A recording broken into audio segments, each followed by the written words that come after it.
Good morning, everybody. We are going to go on another front garden tour because right now the irises are really coming into bloom. And if you could see in the background, my rhododendron is doing gorgeous. Everything's just starting to pop at once. And the last video I did was about 3 weeks ago, actually. Time is going by so fast.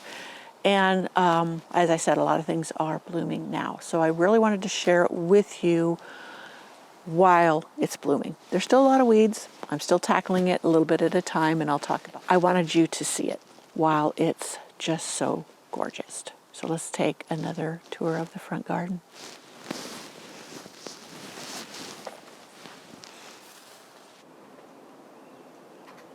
Despite the homely background of the driveway, my rhododendron is just absolutely gorgeous. I love this color.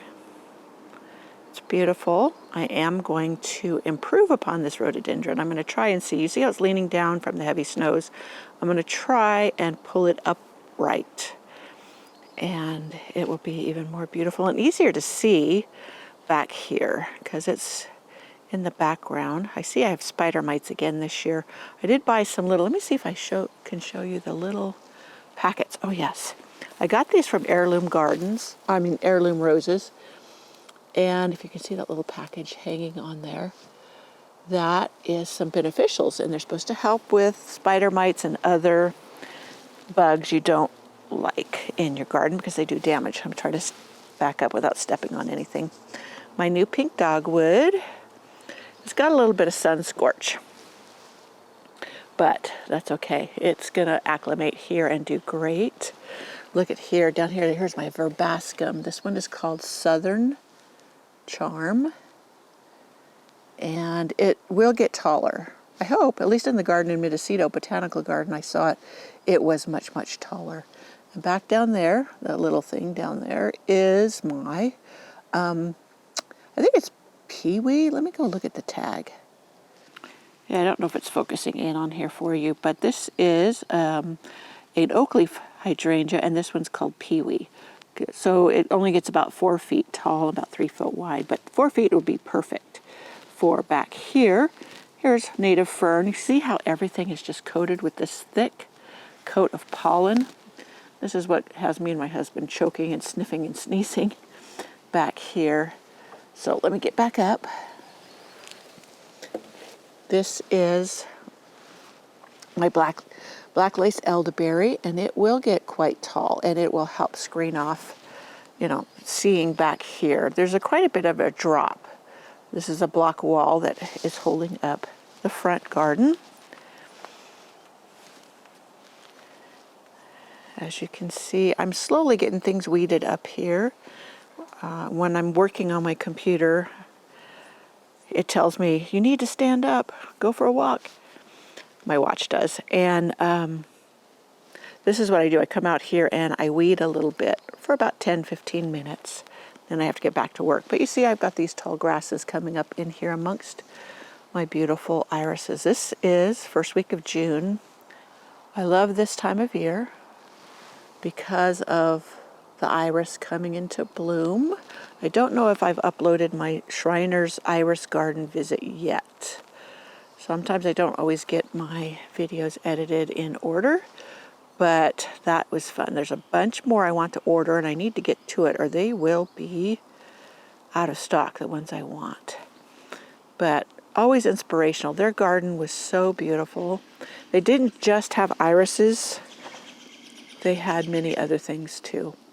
And they had it planted in a garden rather than just rows and rows. Though you could tour their iris fields too, which were rows and rows. But I loved how they had it planted in a garden because you can really get some ideas. They had lupins, they had peonies, beautiful peonies. And they're located up in Salem, Oregon. And there's lots of other flower farms there, like peonies, daylilies. And you can see here I'm growing my wonderful dandelions. I pull those and I feed them to my chickens.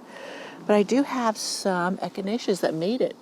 The gophers seem to love echinaceas, and they will come through and eat them. they did last year. I had a whole patch in my rose alley that they decimated. I mean, it was a huge patch. But you get an idea of how things are coming along. The sun is coming over, so it's going to be creating shadows. I did a little bit of videoing yesterday. I just don't know how it turned out, so I was redoing it this morning. Look at this one. Because I wasn't sure if it was going to work or not, and I think it's the wrong time of day to do this. I love coming out here in the morning. It's usually quieter, and it's just a pleasant temperature, and we have been having thunderstorms. I may come out later and do a little more videoing.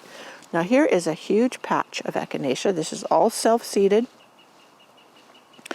and the gophers so far have left it alone. Now I know there's gophers in this bed because I have found tunnels as I was planting things. So this is some feverfew that reseeded itself. I should have chopped it lower, like did the Chelsea chop, so it would bloom shorter. But this right here, and it's getting blown out because of the sun, is Cat's Meow Nepeta. This is from Proven Winners. I just bought another one to put in the back. And I do love Nepeta. The gophers leave it alone, and it does bloom as long as you deadhead it throughout the summer. Now here's another one down here that's kind of hidden by this rose, which this rose needs to get moved. But look at this iris opening up. It is so gorgeous. This one is called Drama Queen, and it certainly is.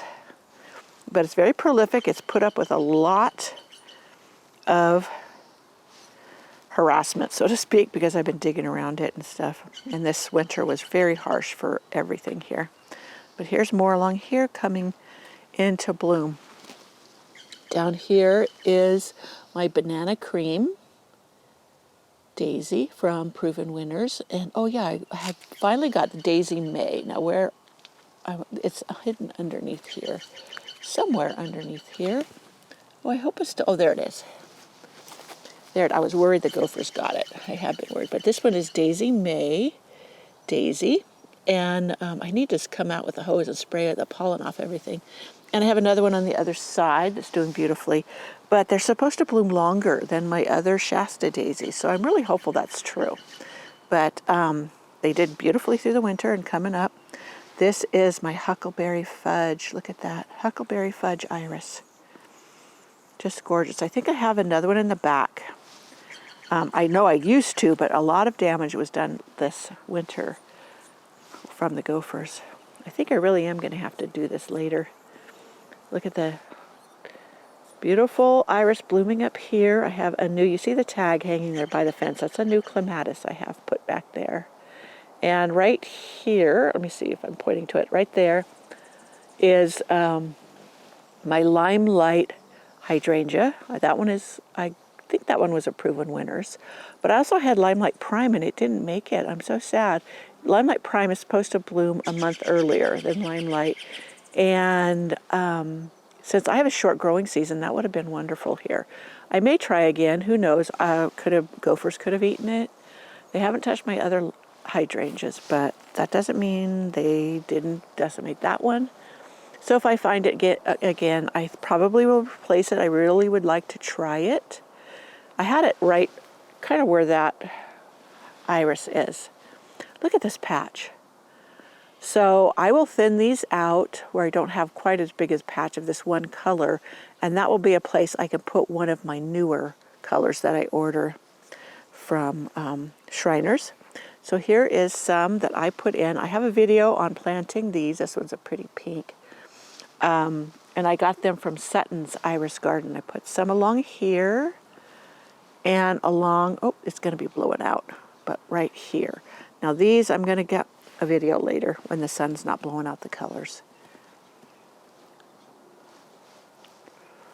But lots of beautiful colors just coming into bloom. I love irises. I'm going to do a whole just iris video soon.